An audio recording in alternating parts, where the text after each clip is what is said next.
malambot. Pakiramdam ko malambot yung gulong ng motor ko kasi parang gumigiwang siya. Subukan natin tong gauge na binili ko online. 18 or 19 na lang siya.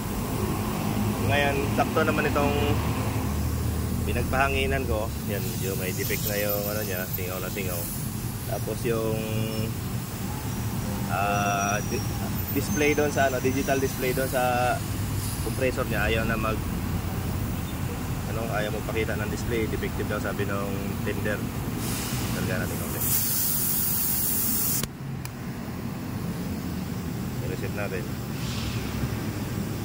Check natin. 28. Pwede na. Kasi hindi siya mag-automatic doon sa ano eh. Hindi siya mag-automatic doon sa mga nito. Device niya nito.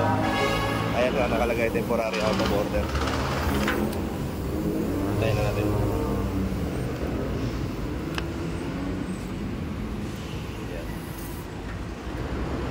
Kasi ayan pala temporary out of order. Ayan nga.